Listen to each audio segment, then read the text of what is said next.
Hello viewers, welcome to education and job corner.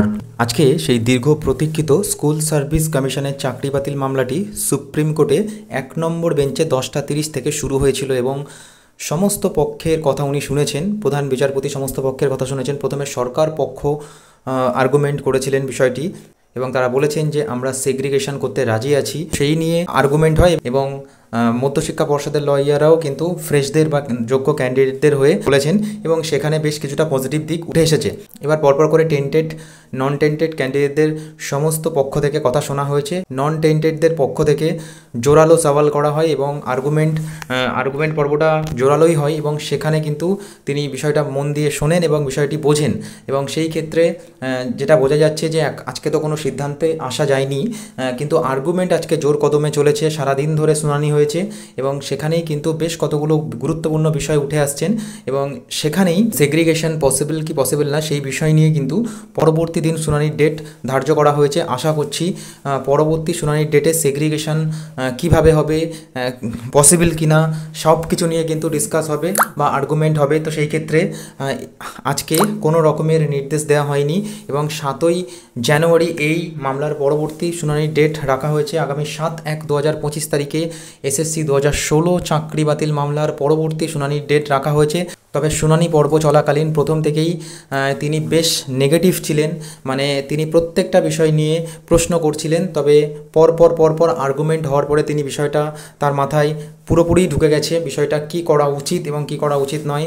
উনি প্রত্যেকটা বিষয় ভালো করে অবজার্ভ করেছেন, শুনেছেন এবং আর্গুমেন্ট পর্বে তিনি যথারীতিভাবে সময় দিয়েছেন। সবার কথা তিনি সময় নিয়ে শুনেছেন এবং সেই ক্ষেত্রে যেটা বলা যায়, যারা যোগ্য প্রার্থীরা আছেন, যোগ্য প্রার্থী যারা আছেন, যাদের নামে সিঙ্গেলও কোনো অ্যালিগেশনস নেই, আশা করা যায় তাদের পজিটিভ রায় আসতে পারে। কারণ যেখানে কোনো প্রকারের অ্যালিগেশনস হয়নি, কোনো প্রকারের ইলিগ্যালিটিস তাদের বিরুদ্ধে হয়নি, তারা একেবারে যোগ্য বা ফ্রেশ, তাহলে সেখানেই তিনি সেই বিষয়টা ভালো করে গুরুত্ব সহকারে শুনেছেন এবং ইন সার্ভিসদের কথাটাও তিনি শুনেছেন। ইন সার্ভিস যারা আছেন সেই বিষয়টা উনি দেখবেন। তো এই ক্ষেত্রে প্রধান বিচারপতি আজকে আর সময়ের জন্য বলুন বা দীর্ঘক্ষণ শুনানি হওয়ার জন্য বলুন, আজকে আর এই বিষয়টা শোনেননি। তিনি পরবর্তী হিয়ারিং বিষয়ে নোটিশ করে দেওয়ার কথা উল্লেখ করেছেন এবং পরবর্তী হিয়ারিংয়ের তারিখ আগামী 7/1/2025 তারিখে।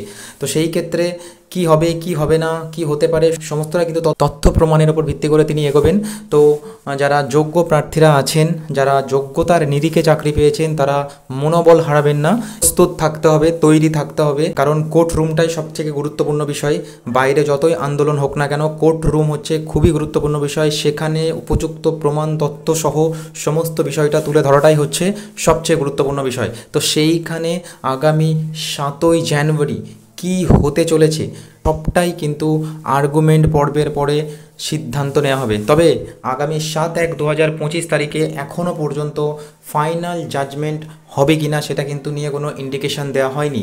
তবে স্টেটাস বা স্টেজে যে বিষয়টা উল্লেখ আছে, pending motion hearing disposal or final disposal at admission stage civil cases list on date 7/1/2025। তার মানে এটা ফাইনাল স্টেজেই আছে, মানে ফাইনাল ডিসপোজালের স্টেজেই আছে, মানে যে কোনো দিন এটার ফাইনাল ডিসপোজাল হতে পারে, এই স্টেজেই কিন্তু আছে। তো এটা ভেবেই কিন্তু এগোতে হবে এবং সবাইকে তৈরি থাকতে হবে।